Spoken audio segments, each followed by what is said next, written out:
Senhor, porque nós confiamos e acreditamos e cremos, Pai, na Tua palavra, Senhor, que vai ser pregada nessa noite, que nós vamos receber, Pai, em nome de Jesus Cristo. É o que nós te pedimos e te agradecemos, em nome de Jesus. Amém. Glória a Deus. Aleluia, meu Deus.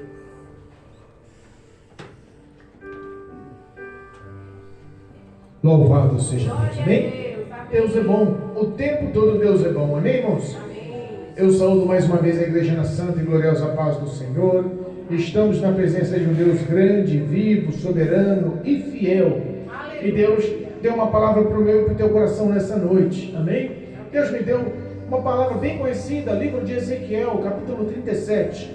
Ezequiel, capítulo 37, para a honra e para a glória do nome santo de Jesus. O tema, o Vale dos Ossos Secos, que nós possamos abrir o coração. Deus tem algo para nossas vidas nessa noite, amém? Amém?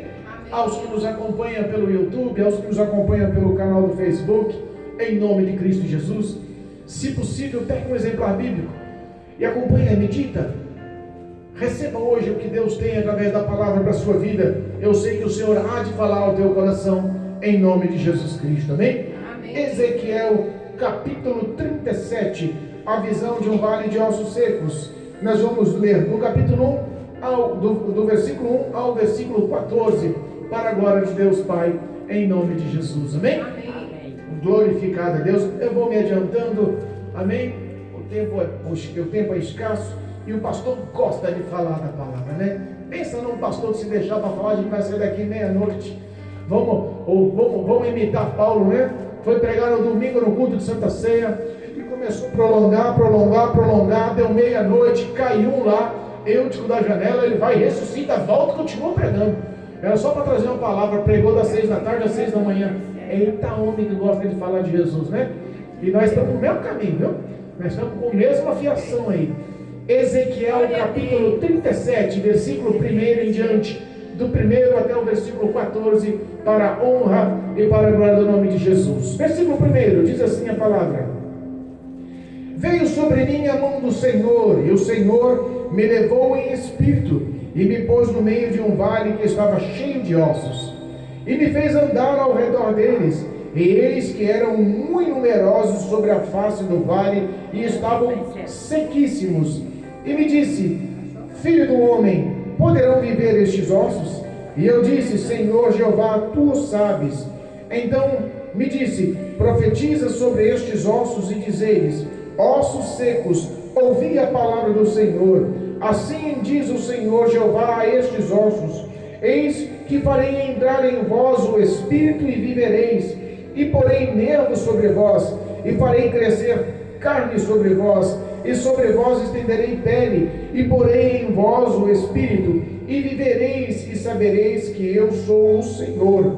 Então profetizei como se me deu ordem, e houve um ruído enquanto eu profetizava, e eis que se fez um reboliço, e os ossos se juntaram, cada osso ao seu osso.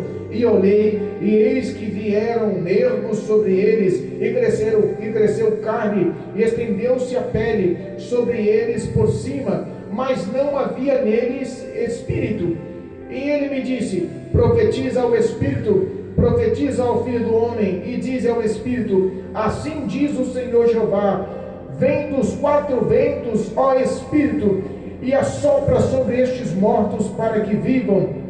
E profetizei como ele me deu ordem. Então o Espírito entrou neles, e viveram, e se puseram em pé um exército grande em extremo. Então me disse: Filho do homem, estes ossos são como a casa de Israel.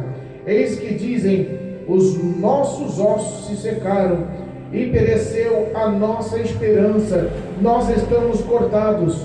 Portanto, profetiza e diz-lhes: Assim diz o Senhor Jeová: Eis que eu abrirei as vossas sepulturas, e vos farei sair das vossas sepulturas, ó povo meu, e vos trarei a terra de Israel, e sabereis que eu sou o Senhor, quando eu abrir as vossas sepulturas, e vos fizer sair das vossas sepulturas, ó povo meu, e porei em vós o meu espírito, e vivereis, e vós porei na terra, na vossa terra, e sabereis que eu, o Senhor, disse isso e o fiz, diz o Senhor. Amém? Amém. Louvado seja Deus.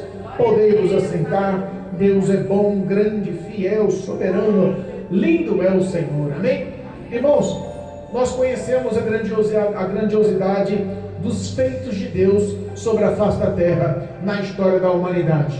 Nós sabemos que nada é impossível ao Senhor, inclusive o perdão e a misericórdia. Nada é impossível ao Senhor, inclusive a graça investida em quem não merece, o amor investido em quem não tem nenhum mérito. Nós vemos que a soberana vontade e palavra do Senhor sempre se cumpre. Alguma promessa que o Senhor fala e não cumpre, o Senhor fala, e eu costumo dizer que promessa do Senhor é fato concreto. Algumas famílias aqui já conhecem que o Senhor falou há 6 anos atrás, né, diaconisa? Cumpriu ou não cumpriu? Deus é fiel, não é fiel? Louvado seja Deus. Às vezes não precisa de grandes coisas, só precisa Deus falar e você acreditar, e se cumpre, e nós glorificamos ao Senhor. Quantas promessas o Senhor tem feito em nossas vidas? Quantos filhos o Senhor tem para resgatar? Quantos vasos o Senhor tem para levantar? Quantos profetas o Senhor tem para lapidar e transformar em nosso meio? O Senhor prometeu, Ele é fiel. Nós vemos que a ação do povo de Israel, por um grande período, um longo período, sempre desonraram o Senhor. O povo de Israel viveu em rebeldia, viveu em rebelião, viveu em reclamação. Sabe, por muito tempo nós vimos que o Senhor levantou grandes homens para falar que uma hora a conta chega. Vocês podem ser rebeldes agora, mas uma hora o Senhor vai cobrar. Sabe, as pessoas que acham que as suas ações não têm consequências? Esse era o pensamento do povo de Israel. Deus levanta Isaías, Deus levanta Jeremias, Deus levanta Ezequiel, e nós vemos que no período que Deus propagou, o castigo vem. Mas entenda, não é porque Deus castiga que Ele abandona, não é porque Deus repreende que Ele não ama. A Bíblia fala que Ele ama todo aquele que Ele repreende e castiga. Existe amor na palavra. Um pai, sabendo o que é melhor para o filho, ele não deixa o filho se perder, ele orienta, e se a orientação não é bem recebida, ele repreende, e se a repreensão não é bem recebida, ele castiga, porque sabe o que é melhor para o filho. Ninguém quer de forma alguma o mal para os seus, e nós sabemos que essa ação de Deus é muito além do que o coração humano possa entender. Ele mesmo nos ensina: vós, sendo pais maus, sabem dar coisas boas aos vossos filhos, quanto mais o Pai do céu. Nós entendemos que o amor que Deus tem na minha vida e na tua vida não é o mesmo que nós conhecemos, é um amor sobrenatural. Por isso Ele honra a sua palavra, porque Ele quer o melhor para mim e para você. Aleluia. Nós vemos que por muitas vezes os grandes profetas repreendiam o povo de Israel: abandona a idolatria, abandona os outros deuses, abandona o sacrifício a ídolos, para de servir e se curvar a outros deuses. Mas o povo de Israel não dava mais ouvido, coração petrificado, endurecido, faço o que quero, como quero. As promessas do passado para os antigos já se findaram, as nossas vidas hoje andamos conforme o nosso querer. Essa era a ação diária daquele povo, e assim o Senhor vem falando, mas uma hora a palavra chega. Em Jeremias capítulo 39, nós temos a ação do castigo. Deus permite que o reinado babilônico entre e devaste, destrói, leva não só a dignidade, leva não só o nome, leva não só a boa fama do Senhor, leva tudo e corrompe tudo pelo próprio Deus, com permissão do próprio Deus. O reino babilônico, ele destruiu toda a cidade, destruiu as casas, incendiaram, derrubaram os muros, acabou com tudo que pensava sobre aquele reinado. O rei Joaquim foi levado cativo. O povo do Senhor, em 3 incursões, foram parar no reinado babilônico, dispersos em terras estranhas, em terras pagãs. E às vezes, quando você está em meio aos seus, você se sente fortificado. Mas é só Deus, com uma só palavra, estender as mãos para agir, para te castigar. Ele te separa. Ele te separa. E nós vemos que a ação do Senhor em separar traz no homem uma consciência de refletir em si mesmo. Traz no homem a consciência de saber, meu Deus, o que eu posso fazer, o que eu vou fazer. A ação muda. Ele tem que se consertar. Ele tem que se lembrar aonde caiu, voltar e se arrepender, voltar e se acertar com o Senhor. Não há outra ação a não ser o arrependimento. O povo de Israel já tinha sido levado cativo, já estava em outros reinos, sofrendo e padecendo. Os pensamentos e sentimentos eram de amarguras e angústias. Que é um exemplo, se nós pegarmos lá o Salmo 137, nos fala que os babilônios, aqueles que levaram o povo cativo, estavam à beira do rio, do rio Quebar, e estava lá clamando para aquele povo: oh, canta uma canção lá da terra de Sião. Canta uma canção de louvor ao Deus de vocês, alegre todo mundo aqui. E aquele povo com o coração destruído, escravo, perdeu tudo, morte, sangue, dor nos pensamentos, o sofrimento era constante. E eles falaram: como é que nós vamos louvar ao Senhor com os nossos pensamentos e sentimentos assim, como em terra alheia, como em terra pagã, como à mercê de inimigos, como à mercê dos nossos senhores que somos escravos hoje? Podemos engrandecer ao Senhor e lembrar das boas ações de Jerusalém. O coração deles estavam doídos. E quando você realmente sente o pesar da mão de Deus, parece que tudo ao teu redor dói. E parece que você não tem mais saída. Hoje nós entendemos que a igreja do Senhor está nesse mesmo esquema, está nesse mesmo caminho, está nessa mesma ação. Infelizmente as pessoas estão enfermas espiritualmente. Infelizmente as pessoas estão vivendo um evangelho, um cristianismo herético, que estão introduzindo coisas dentro da palavra de Deus que está magoando e entristecendo ao Senhor. Infelizmente nós vemos pessoas que estão sendo vítimas onde era para ser acolhido, que estão sendo induzidos ao erro onde era para ser guiado a verdade para libertar. Estão como cegos criando cegos, e nós vemos que o abismo está recebendo a muitos. Que é um exemplo desse pensamento, que é um exemplo da ação, como está a igreja sobre a face da terra. Nós poderíamos falar da igreja da nossa rua, do nosso bairro, do nosso vizinho, da nossa cidade, mas vamos ter uma noção de como está o corpo de Cristo na face da terra. Lá nos Estados Unidos, por exemplo, o que está reinando entre os pastores e grandes líderes dos ministérios é a depressão, é a ansiedade, é a mutilação, é os pensamentos suicidas. De cada 6 pastores nos Estados Unidos, um está em depressão. Olha que número absurdo, gente. Os pastores que eram para ser aquela coluna de auxílio, de conforto, de intercessão, de ajuda, estão precisando de ajuda, estão depressivos. Na Europa, os países, o berço da humanidade, né? A origem dos países mais antigos, que eram para ser os mais estruturados pela vivência, pela história, a maioria dos países na Europa estão abrindo mão do Evangelho. As igrejas que eram de grande nome, com grande número, os grandes ministérios, hoje os templos estão virando boates, estão virando barzinhos, estão virando casas noturnas. Em nossa nação, nós vemos que está introduzindo o mundanismo dentro dos nossos ministérios. É um tal de culto sertanejo, é um tal de culto do funk, é um tal de culto das novinhas. Sangue de Jesus tem poder, onde vai parar isso? Nós vemos que a mesma ação do povo de Israel, que recebeu sim o castigo do Senhor por 70 anos na escravidão, está sendo a ação de muitos nos dias de hoje. Estão perdendo os valores. Mas entenda, a Bíblia fala que Deus levanta o profeta Ezequiel, e olha só, o encontro do profeta Ezequiel já foi lá na terra da escravidão. No capítulo 1 nós vemos de Ezequiel que ele tinha 35 anos, isso especifica até um mês, né? Ezequiel com 35 anos, ao 4º mês, no 5º dia, Deus se apresenta para ele. E Deus se apresenta de uma forma tão grande, tão poderosa. Já recebeu a apresentação de Deus com graça? Já recebeu a apresentação do Senhor com misericórdia, com amor, com benevolência?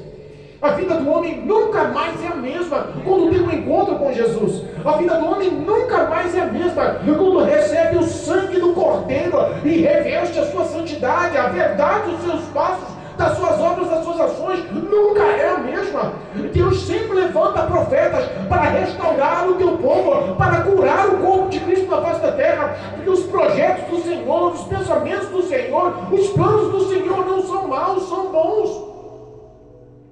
Se nós pegarmos o capítulo 36, um capítulo antes, nós vamos ver que até os montes em volta de Jerusalém, os grandes historiadores, eu não tenho teologia, mas os grandes teólogos, historiadores, nos dizem que em volta de Jerusalém há 7 grandes montes. E até os montes em volta de Jerusalém foram chacoteados. Os inimigos, os pagãos, os edomitas, os que estavam opostos, passavam pelos montes depois da escravidão, depois que foi levado aquele povo e falava: olha o monte aí assolado, um dia o povo de Deus habitou aí, e zombavam. Hoje está cheio de entulhos, está todo largado a mercê, isso não tem mais vida. Até os montes, os olhos do Senhor viram a zombaria. Se nós pegarmos o capítulo 36, viu que o Senhor defende até os montes. Manda Ezequiel profetizar para os montes. Olha que coisa louca, absurdo, né? Mas sabe o que era? Já estava preparando a terra para voltar, já estava preparando a promessa para ser realizada, já estava preparando a bênção para o seu povo. Entenda uma coisa: Deus não está preparando você para a bênção, Ele não está preparando a bênção para você, Ele está preparando você para a bênção. A bênção já está prontificada. A Bíblia fala que Ezequiel profetiza por ordem de Deus aos montes: ó montes, em ti novamente serão aradas e plantadas novas frutas, e as terras darão, as suas árvores frutíferas darão grandes frutos, e se tornará novamente como o jardim do Éden. Olha o que Deus preparou. E quando nós falamos que quando Deus abençoa a terra, Deus abençoa a terra. Eu fico imaginando lá Josué voltando lá, Josué e Caleb voltando lá com a amostra da terra de Canaã, um cacho de uva encaixado numa vara, 2 homens carregando. Sabe que era boa a terra, não? Eu imagino que o que Deus faz para nós, não faz com miséria, não faz pela metade, não faz a prestação, não faz com miséria. O que Deus faz, Ele faz com perfeição, com abundância e eternamente. Ele nunca vai revogar uma bênção que Ele te deu. Ele nunca vai tacar na tua cara uma bênção que Ele deu. O que Ele deu, Ele dá e não revoga. O que Ele dá para sempre. Ele canta e pede para Ezequiel profetizar para os montes, para que todos os povos, os 5 vizinhos, pudessem olhar o que Deus vai fazer para a glorificação do nome dele. Se nós pegarmos aqui no capítulo 36, o versículo, louvado seja Deus, o versículo 21, diz assim, capítulo 36, versículo 21: mas eu os porei por amor do meu santo nome, que a casa de Israel profanou, e entre as nações por onde foi, dizem, portanto, a casa de Israel: assim diz o Senhor Jeová, não é por vosso respeito que eu faço isso, ó casa de Israel, mas pelo meu santo nome, que profanastes entre as nações por onde vós fostes. Tradução: não foi por obra nenhuma do povo de Israel. O povo de Israel só magoou a Deus, só se rebelou, só murmurou, só entristeceu, profanou o nome dele. Está diferente hoje? Mas sabe o que Deus faz? Eu vou mudar a história do povo de Israel, eu vou mudar a história da terra, eu vou mudar a história do passado, só por meu santo nome, porque foi blasfemado entre as nações. Sabe que Deus, Ele honra o seu próprio nome, Ele se autodefende. Ele, para se defender, te abençoa. Vocês estão levando todo tipo de blasfêmia, e todo tipo de erro, todo tipo de má fama ao meu nome, dizendo que eu não posso, que prometi não cumpro. Pois eu vou fazer só para mostrar que eu sou Deus. Aleluia. Aquele povo merecia? Não. Aquele povo estava na onde? Estava destruído, os pensamentos e sentimentos estavam arruinados. E Deus olha para Ezequiel e fala: Ezequiel, vamos conversar aqui. Tem relacionamento com Jesus aí, para quando Jesus chamar para conversar? Tem gente que perdeu a intimidade, viu, pastor? Tem gente que está na igreja e infelizmente não tem relacionamento íntimo com Deus. Não é relacionamento superficial, não. Eu sou crente, ando com a Bíblia, eu de vez em quando ponho um terninho, boto um vestidinho mais longo. Não é esse tipo de relacionamento, não. É intimidade. Ezequiel tinha intimidade com Deus. A Bíblia fala que a mão poderosa de Deus leva em espírito o arrebatamento de Ezequiel a um vale. E levar o crente por vale dói. Só de falar de vale dói, né? Pastor, não vale aí já, pastor? Difícil, né? Ou vale para doer, essa palavra dói. Mas entenda, a Bíblia fala que Ezequiel foi levado pelas mãos poderosas de Deus a um vale onde continha milhares de ossos sequíssimos. Só osso humano. Que local triste para se andar, né? E a Bíblia fala que o próprio Deus andava com Ezequiel no meio daqueles ossos. E engraçado, Ezequiel andando sobre os ossos ao lado do próprio Deus, podia se sentir maior ou melhor. Podia ou não podia? Vem Deus, olha para Ezequiel e fala assim: Ezequiel, esses ossos podem sobreviver. Ezequiel podia falar assim: Senhor, já morreu, já acabou, deixa para lá, levanta um novo povo. Esse povo aí é rebelde, esse povo não tem crédito, esse povo aí só te magoou, te entristeceu. Não é? Está que nem o barro na mão do oleiro. O oleiro lá na roda, fazendo o barro, e modela e faz bonitinho, e gira, e está subindo, daqui a pouco o barro perde a consistência e desmonta todo. O oleiro podia falar: esse barro está com pedra, está com sujeira, esse barro não dá liga, não tem consistência, esse barro não presta não, vamos jogar fora, vamos pegar um barro novo. Imagina se Deus tratasse eu e você assim. Imagina se Deus tratasse a gente conforme nós tratamos uns aos outros. Eu fico pensando, viu? Se Deus colocasse a autoridade no ser humano para julgar o ser humano no dia do juízo final, ninguém entrava no céu. O inferno ia ficar hiperlotado, populacionado. Mas a Bíblia fala que não foi pelas obras de Israel, foi por amor ao seu próprio nome. Não foi pelos feitos, não foi pelas ações, não foi pelos pensamentos, não foi pelos sentimentos. Tradução: o que nós somos pecadores e merecemos a misericórdia de Deus, mas nós entendemos que nós não clamarmos, jamais alcançaremos essa graça, essa misericórdia. Ezequiel, ele estava no meio daquele vale de ossos secos e ele podia simplesmente sair chutando: Senhor, esses ossos não dão certo. Não, ele podia pisar nos ossos, ele podia renunciar, Senhor, não dá certo não, vamos partir para outra. Mas de repente ele insiste porque ama. De repente ele tira lá do vício do álcool, de repente ele tira lá do vício das drogas, de repente ele tira lá do vício do adultério, de repente ele tira lá dos vícios do mundanismo, da mentira, da avareza e de todo tipo de pecado que o mundo oferece com ostentação e prazer. De repente ele olha para você e fala: você não merece, mas eu decidi hoje te acolher, te amar e te perdoar, te fazer uma nova criatura. Ele olha como diálogo com Jesus e Nicodemos, né? Olha, Nicodemos, todo cheio de nome, pompa, todo cheio de fama, tido como um dos principais dos sacerdotes, doutor, advogado da lei, conhecia a Torá de ponta a ponta. Primeira coisa que Jesus fala: nos necessário nascer de novo. Jesus não abre mão, ele dá a oportunidade. Ele olha para aquele povo que não merecia nada. Ele fala: por amor ao meu nome eu vou mudar a história de vocês. Já estou preparando os montes, as terras, e vai voltar lá, vocês vão entrar numa terra como o jardim do Éden, vai tudo dar certo. Eu já estou preparando a fama de vocês. Aquele povo que zombou, tirou sarro, que ficou zombeando vocês, vão ver a glória da segunda casa, que vai ser muito maior e melhor. Glória a Deus. E ele olha para Ezequiel: e Ezequiel, o que você me diz? Esses ossos têm vida ou não? Aleluia. E Ezequiel fala: Senhor, tu o sabes. Sabe o que eu vejo nessa declaração de Ezequiel? Tu o sabes. Ele reconhece o poder do Senhor. Ele reconhece a grandiosidade do Senhor. Ele reconhece que o Senhor é onipotente, onipresente, onisciente. Pastor, o que é isso? Ele sabe o primeiro batimento cardíaco no ventre da sua mãe ainda, quando você era gestante ainda, quando você era bebê ainda na barriga. Ele também sabe o último batimento cardíaco na tua velhice, quando você vai morrer. Ele conhece a história da sua vida. Para ele não há limitação, ele é dono do tempo. Ele que comanda e entende todos os seres humanos sobre a face da terra. Ele não se confunde. Sabe que ele sabe o endereço do Maurício? Sabe, não sabe, Maurício? Sabe que ele conhece os pensamentos do Marcelo? Conhece ou não conhece? Será que ele sabe a atitude da Mara dentro de casa? Conhece ou não conhece? Será que ele conhece o testemunho da Maria com os filhos? Conhece ou não conhece?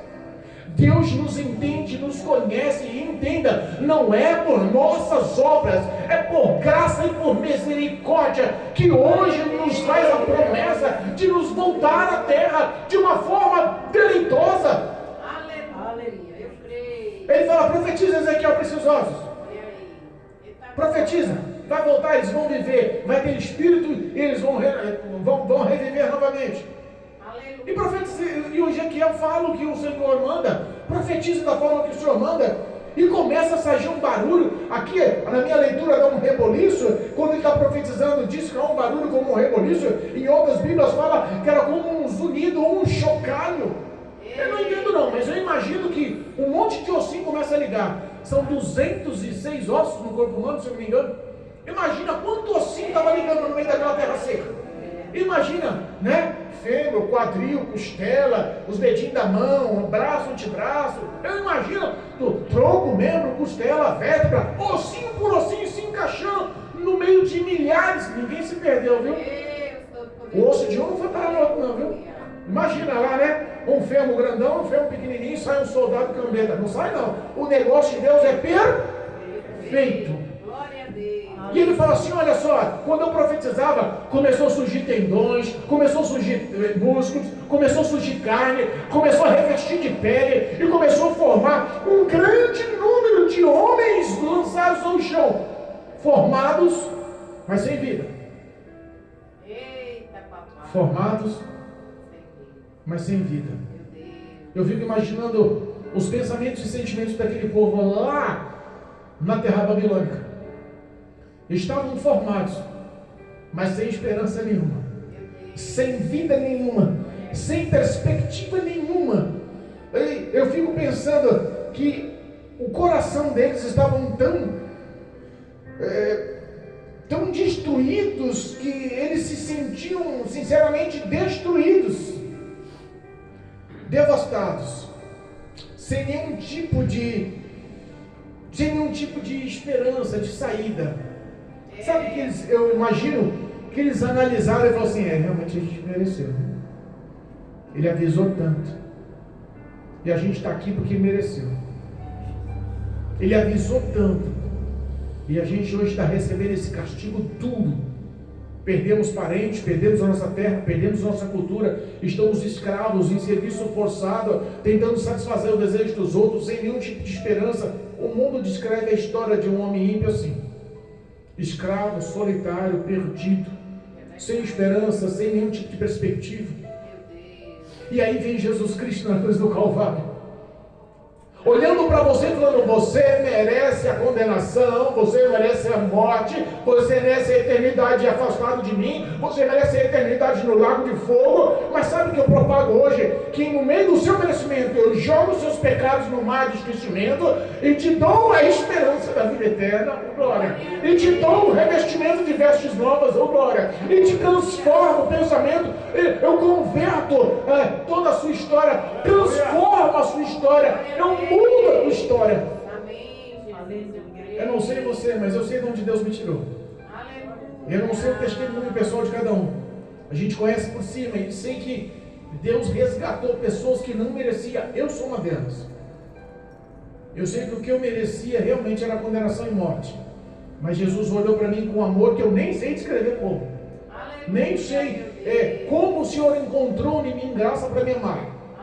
Ele falou assim, eu vou te fazer um grande homem de Deus. Eu vou transformar você. Eu não sou maior e melhor que nenhum de vocês aqui dentro. E da mesma forma que Cristo me resgatou sem merecimento, eu olho para cada um de vocês e profetizo pela fé, crendo que o Senhor vai levantar homens de Deus aqui, crendo que o Senhor vai levantar mulheres de Deus aqui, comprometidos, valentes, ousados, cheios da presença de Deus, como bons soldados. E os soldados estavam no chão. Jesus olha para si, Ezequiel, e agora? Profetiza para o Espírito entrar. Profetiza aí, vento dos quatro cantos. E o Ezequiel profetizou. E quando a Bíblia fala que a profecia de Ezequiel ela é expressa o Espírito, mas aí um detalhe, já não é mais o Espírito com letra minúscula. Repara que se observar o versículo diz que o Espírito de Deus já é com letra maiúscula. Eles já estavam com o Espírito deles. Mas a Bíblia fala que o Espírito volta a Deus quando morre, não é assim? O Espírito estava neles, mas eles estavam mortos. Não tinha vida. Mas o Espírito de Deus, repara que com letra maiúscula muda a história. Aleluia. Quer dizer que a gente vê como tem lá nas cartas, se eu não me engano, era Tiatira. que fala que tem aparência de vivo, mas estás morto. Nós vemos que espiritualmente aquele povo estava lançado ao chão, um grande número, em extremos, como um grande exército, mas não tinha o Espírito de Deus.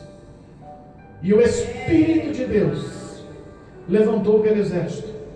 O Espírito de Deus pode levantar a minha e a sua vida, porque Ele tem propósito, Ele tem projeto, Ele tem planos. Sabe que através de um Deus pode mudar a vida de muitos? Através de Ezequiel, pela profecia de Ezequiel, através da intercessão de Daniel. Lembra lá em Daniel capítulo 11? Se não me engano foi capítulo 11 que Daniel estava intercedendo pelo povo que estava na Babilônia. Pela libertação, intercedendo ao rei. Entenda, sempre tem pessoas que te amam involuntariamente, sem você saber. Tem pessoas que estão orando pela tua alma. Tem pessoas que enxergam a sua dor como a sua própria dor. Tem pessoas que choram com você mesmo sem você saber. As pessoas não estão só interessadas nas alegrias, nas festas, nas comemorações, nas glórias. Estão interessadas também em saber como você está, porque amam, porque têm empatia, porque querem investir compaixão e misericórdia, porque receberam de Cristo isso. Aleluia, meu Deus. E a Bíblia fala que eles se levantaram como um exército em extremo. Versículo 10, e profetizei, versículo 10 do capítulo 37, e profetizei como ele me deu ordem. Então o Espírito entrou neles e viveram e se puseram em pé, um exército grande ao extremo. Oh Senhor poderoso, eu fico imaginando que os pensamentos do versículo 11 do povo de Israel, que eram os pensamentos, eram pensamentos de sequidão espiritual. Os nossos ossos se secaram e pereceu a nossa esperança, e nós estamos cortados ou exterminados de onde? Da presença de Deus. Esse é o pensamento. Deus fala para Ezequiel: esse é o meu povo, esse é o que está passando dentro do coração e da mente deles, lá no exilado. E isso é o que está nos sentimentos deles, se sentindo destruídos. Mas a Bíblia fala que o Senhor cata e começa a profetizar. Fala para Ezequiel profetizar. E o engraçado é que sempre tem que ter um porta-voz, né? De vez em quando o pastor Mauro vem aqui como porta-voz de Deus. É tão gostoso, não é? Domingo o pastor Mauro vai pregar aqui, viu, irmãos? Quem gosta da pregação do pastor Mauro aí? Amém, louvado seja Deus. De vez em quando Deus levanta um profeta assim, né, ó, Diaconisa Teresa? Para usar com glória, com graça, com poder. E assim, ele fala assim, Ezequiel profetiza para eles dizendo o seguinte, olha só: eu, o Senhor Jeová, abrirei as vossas sepulturas. Que triste, hein? Como é que está a visão do próprio Deus no trono da glória sobre a igreja, sobre o corpo de Cristo, sobre a noiva do Cordeiro, sobre os santos, sobre aqueles que estão aguardando com verdade? Como é que ele olha o montante? Como é que ele vê os sentimentos e os pensamentos? Sabe que tem muitas pessoas aí dentro de sepulturas, mortas espiritualmente? Sabe que eu profetizo aqui, eu já falei uma, duas vezes, vou repetir. Eu vejo aqui um grande número de pessoas, um grupo de oração. E já Deus colocou no meu coração líderes aqui no grupo de oração para se levantar. Eu vejo aqui grupo de obreiros de terno e gravata que tem amor pela palavra, que amam o evangelismo. Eu vejo aqui grupos de louvores unidos com comunhão, fazendo um grande coral com amor para louvar o Senhor. Eu vejo aqui grupo de mocidade, grupo de criança. Pastor, mas é tão pequenininho. Não, mas eu vejo. E o tamanho o Senhor pode se responsabilizar para crescer, mas o que eu vejo, eu vejo. Glória a Deus, é assim, Jesus. Às vezes nós não vemos, mas o Senhor está abrindo sepultura e tirando dessa morte espiritual que estamos vivendo. Essa mesmice. Porque todo mundo está fazendo, não tem nada não, vou andar no que todo mundo faz, eu vou ficar na média. Sai da mesmice. Deus te chamou para fazer a diferença. Aleluia. E ele fala para o povo de Israel, olha só, versículo 12: portanto profetiza e diz-lhes, assim diz o Senhor Jeová: eis que eu abrirei as vossas sepulturas e vos farei sair das sepulturas, ó povo meu. Ele não nos rejeita, né? Glória a Deus. Estamos mortos em alguns aspectos, Mas ele não deixa de falar: a Mara é povo meu, o Maurício é povo meu, o Marcelo é povo meu, a Maria é povo meu, a pastora Jacira é povo meu. Ele não nos nega, né? Assim, irmã Silvia? Não há rejeição, mesmo. Entenda, que amor é esse? Não dá para explicar. E ele fala: vos farei sair da sepultura, povo meu, e vos trarei a terra de Israel. Tradução: a promessa que Cristo nos deu, se eu não me engano, está lá em João 14:1. Vou para o meu Pai, não se turbe o vosso coração, credes em Deus, credes também em mim. Vou para o meu Pai, mas voltarei, não é assim? Na casa do meu Pai tem muitas moradas, para onde eu estiver, aqui vocês estarão comigo. Eu fico pensando, os céus se abrindo, abrir e fechar de olhos. Jesus prometeu que vai nos levar para essa terra. Jesus prometeu que nós vamos estar com Ele onde quer que Ele esteja. Eu fico pensando, vamos dar um exemplo meio bobo? Todo mundo fala no céu, no céu, no céu, no céu, e é bom, né? Eu não sei como que é o céu não, irmão Maria, mas deve ser muito bom. E eu não sei se vocês querem, quando sei o que eu quero, mas que eu quero ir para o céu, eu quero. Mas fico pensando, Jesus fala que é para a gente estar onde Ele estiver. E se Jesus não estiver no céu? Amém. Deixa de ficar aqui na terra. Se Jesus está aqui na terra, eu quero estar do lado de Jesus. Porque o nosso galardão não é o céu, é Jesus. É a presença do Cordeiro. Já parou para pensar que quando Jesus está no ambiente, a tua vida muda? A alegria invade o teu coração. A sua fé suscita que parece que nada se torna complicado, difícil. O mundo está de perna pro ar e o teu coração está cheio de paz. Não interessa o que acontece, você está estruturado na palavra de Jesus. Eu fico pensando, ele falou para aquele povo: olha só, vou vos trazer novamente para a vossa terra, a terra de Israel. A sepultura se abre, ele resgata aquele povo, leva novamente para a terra que já estava sendo preparada. E quando Deus prepara, chega lá, pode ter certeza que a vitória é certa. E eu fico imaginando todos os inimigos ao redor olhando, falando: rapaz, que Deus é esse que transforma o pecador em santo? Que Deus é esse que transforma o promíscuo em santo? Que Deus é esse que transforma o mentiroso em santo? Que Deus é esse que transforma o viciado em santo? Que Deus é esse que transforma o ladrão em santo? Que transforma a prostituta em santo? Que Deus é esse que pega o homem do pecado e coloca no local sentado em príncipes? Eu fico imaginando, que graça é essa? Que bondade é essa? Que amor é esse? Ele prometeu para aquele povo. E diz que prometeu mais. Já estamos encerrando, porque o tempo passa. O pastor para falar, Jesus.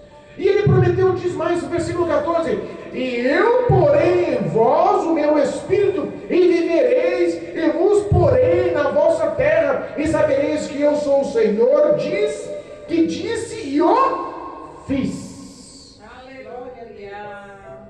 Repara, ele prometeu e ele fez. Acredita ainda na promessa que ele te fez? Glória a Deus. Acredita ainda na promessa que ele te fez? Acredita ainda na promessa que ele te fez? Quais são as promessas? Libertar os filhos? Quais são as promessas? Te dar autoridade e sabedoria para pregar? Quais são as promessas? A transformação do mal para os bons caminhos? Quais são as promessas? Os dons que você está pedindo? Quais são as promessas? O canal de bênção que você vai se tornar na oração? Quais são as promessas? A graça para falar de Jesus e não perder mais a oportunidade que você está perdendo? Quais são as promessas? A libertação dos vícios e o novo ser que Deus está formando para a tua vida? Quais são as promessas? O que Deus prometeu, Ele fez. E eu profetizo que a graça do Senhor nessa noite está sobre as vossas vidas. Não tenha dúvida, saia daqui crendo que o vale de ossos secos na sua vida, que não há mais saída aos seus pensamentos, hoje está sendo tocado, e Deus está levando vida, tirando da sepultura e cumprindo o que Ele prometeu. Sai daqui renovado de fé, sai daqui transformado em nome de Jesus. O Senhor é Deus, eu confio na tua vitória. Não é em vão que vocês vieram para cá, não é à toa que essa palavra está sendo pregada. Deus vai levantar homens e mulheres com caráter transformados aqui, sendo sim um grande canal de bênção, em nome de Jesus, cheios do Espírito Santo. Repita comigo: eu vou sair daqui cheio do Espírito Santo. Foi fraco. De novo, eu vou sair daqui Cheio do Espírito Santo. Santo, glória. E foi mais ou menos, podia melhorar, hein? Olha só, em nome de Jesus, você vai sair daqui e aonde você pôr a planta dos seus pés, o Espírito Santo vai estar com vocês. Amém. Os sinais vão se mostrar. Aleluia. Creio em nome de Jesus. Não deixe que o inimigo lá fora roube o que foi plantado no seu coração, não. Sai daqui confiante. A minha vida será mudada a partir de hoje. As minhas orações serão respondidas a partir de hoje. Eu sei que o Senhor me tira da sepultura e vou sim estar cheio do Espírito Santo para ter a graça do Senhor. Glória Em nome de Jesus. Amém? Amém. Em nome de Jesus. Receba a tua vitória. Aleluia. Confie e creia que o Senhor, Ele não erra a alvo, hein? Pastor, acho que ele prometeu, mas eu acho que ele errou aí, não sei não. Eu estou tão longe de ser o que ele está falando. Jesus não escolhe capacitados, ele capacita. Tem algum capacitado aqui? Nós precisamos da capacitação vinda do Pai. Sem ele nada podemos fazer. E nós confiamos na graça atuante do Senhor. Aquele que começou a boa obra é fiel para aperfeiçoá-la até o dia de Cristo. Sai daqui crendo na tua vitória. Maurício, sai daqui crendo na tua vitória em nome de Jesus. Marcelo, sai daqui crendo na tua vitória. Pastora Jacida, sai daqui crendo na tua vitória. Irmã Silvia, sai daqui crendo na tua vitória. Irmã Maria, sai daqui. Mara, sai daqui. As duas cheias da graça, crendo na tua vitória. Aleluia. Aquele casal amado por nós, Diaconisa Tereza e Pastor Mauro, em nome de Jesus, sai daqui de posse de vitória. O Senhor é com cada um de vós, em nome de Jesus. Amém? Amém. Louvado seja Deus.